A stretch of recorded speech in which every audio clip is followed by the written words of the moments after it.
Hello students, welcome back.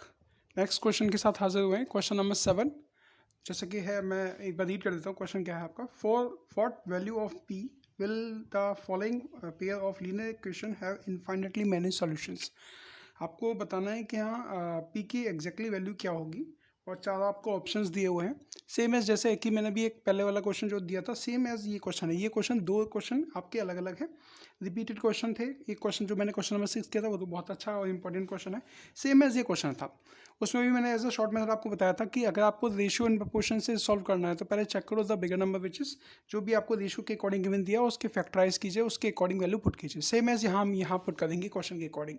तो अगर हम एमसीक्यू के अकॉर्डिंग अटेम्प्ट करते हैं तो एमसीक्यू के अकॉर्डिंग आपका मेथड मैं अभी आपको बताने वाला हूँ। अगर आप डिटेल मेथड से करना चाहते हो तो इनफाइनाइटली मैनी सॉल्यूशंस की कंडीशन होती है A1/A2 is equal to B1/B2 is equal to C1/C2। आप उससे भी पूरा अप्लाई कर सकते हो। यहाँ से अगर आप कंपेयर करोगे, A1 इज इक्वल टू ये है P-3, A2 is equal to P है आपके पास, और B1 इज इक्वल टू आपके पास है 3, B2 आपके पास है P, C1 अगर आप चेक करते हैं तो अगर इसको मैं इस साइड लेकर आऊँगा तो -P हो जाएगा, और C2 जो हो जाएगा आपका ये -12 हो जाएगा। ठीक है, इसके अकॉर्डिंग वैल्यू पुट कर देंगे और उससे आंसर हमारा आ जाएगा।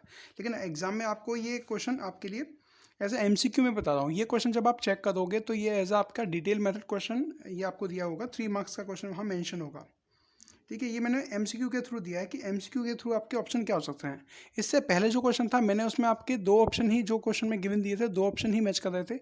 इस क्वेश्चन में जो है मैंने आपके 3 एमसीक्यू, यानी कि 3 आपके ऑप्शन मैच कर देंगे जिसमें से कोई एक आंसर आपका ठीक होगा। यानी कि ऐसे एग्जाम में हम कैसे अप्लाई करें कि 3 में से कौन सा ठीक है। यानी कि यहाँ तो 4 ऑप्शन दिए हैं तो 3 कैसे बता रहे हैं आप? तो 3 मैंने, जैसे कि पहली वीडियो अगर आप चेक करो इससे पहले क्वेश्चन नंबर 6 वाली, तो आपको अच्छे से क्लियर हो जाएगा। मैंने उसमें पूरा डिटेल में अच्छे से समझाया है।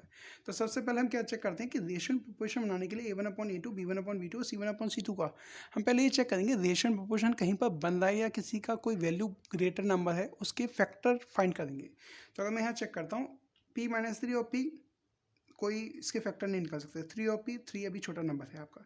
P एंड 12 दोनों में 12 मेरा बड़ा नंबर है, तो 12 नंबर के मुझे फैक्टर कर लेते हैं। फैक्टर यानी कि जो नंबर 12 को डिवाइड करते हैं, तो 1 होता है आपका, 2 है आपका, 3 है, 4 है, 6 है और 12 है। सेम है जैसे कि पहले क्वेश्चन था उसमें भी 12 ही था, आई थिंक इसमें भी 12 है आपका। यानी कि अब यहाँ पर मेरे, अगर मैं चेक करूँ, 1 2 3 4 5 6 फैक्टर हैं। अब 3 ऑप्शन, 3 नहीं है, 2 ही ऑप्शन नहीं मिल रहे दोबारा से। चलो वैसे जीरो भी लगा देते हैं, कभी बच्चे सोचते हैं कि सर आंसर इसका जीरो होगा, लेकिन पुट करके देखो आप क्या आंसर आपका जीरो है या नहीं है। तो हम मेथड अप्लाई करते हैं कि मेथड के अकॉर्डिंग यहाँ पर P=3 या P=6 दोनों में से कोई एक वैल्यू होगी। आप अगर P=0 भी पुट करोगे तो भी आपको पता चल जाएगा। देखो, अब जो प्रैक्टिस करने वाला स्टूडेंट है उसको अच्छे से पता है कि मैं क्या पुट करूँगा। खुद गौर से देखो जरा, अगर मैं P=3 पुट करता हूँ, देखो 3 भी यहाँ पर है, 0 यहाँ पर नहीं है, 6 यहाँ पर है, बट 8 यहाँ पर नहीं है, यानी कि 8 वाला ऑप्शन वैसे ही गलत हो जाएगा। आप चाहो तो अप्लाई करके भी चेक कर सकते हो। ठीक है, अगर मैं P=3 पुट करता हूँ तो 3 - 3 विच इज़ 0, 0/3 यानी कि 0 हो जाएगा, इज इक्वल टू सेकेंड वाला भी आपका 0 ही होना चाहिए, तो 3/3 वो तो 0 नहीं होगा, यानी कि ये वाला ऑप्शन हो गया गलत आपका। सेकंड, अगर आप P=0 पुट करते हो तो 0 - 3 विच इज़ -3/0, तो अगर आप -3/0 करोगे जो कि नॉट डिफाइंड हो जाएगा, वो भी गलत हो गया आपका। थर्ड पुट करते हैं P=6, P=6 अगर मैं पुट करता हूँ तो P-3 which is 3x plus 3y पहले से ऑलरेडी दिया हुआ है, is equal to 6। Next one is Px यानी कि 6x plus 6y is equal to 12। अगर मेरा रेशो कुछ इस तरीके से इक्वल दिया है, A1/A2 is equal to B1/B2 is equal to C1/C2 आता है, तो मेरा आंसर ठीक है। तो A1/A2 यानी कि 3/6 यानी कि 1/2 हो गया, 3/6 दोबारा 1/2 हो गया, 6/12 ये दोबारा 1/2 हो गया, यानी कि तीनों आपके इक्वल आ रहे हैं। ये कंडीशन कब थी? जब P=6 आपका आंसर था। ठीक है, सेम क्वेश्चन देखिए, रिपीट हुआ ये क्वेश्चन।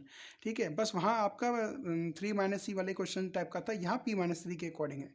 ये क्वेश्चन आप जब चेक करोगे, जो बोर्ड का एग्जाम पेपर होगा 2015 से 2023 के बीच में, ये आपका सब्जेक्टिव क्वेश्चन होगा। ठीक है, तो सब्जेक्टिव क्वेश्चन तो मैंने आपको मेथड बताया हुआ है, इससे पहले वाली वीडियो भी है, और आप ऐसे भी कर सकते हो। और अगर आप ऑब्जेक्टिव करना चाहते हो तो आप ऐसे भी कर सकते हो, क्योंकि मैंने कुछ क्वेश्चन चेक किए थे।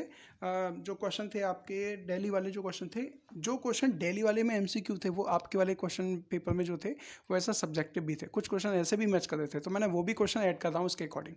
ठीक है, तो अभी के लिए इतना ही। नेक्स्ट वीडियो के लिए नेक्स्ट वीडियो में आपके अपलोड कर दूंगा। तब तक थैंक यू क्लास।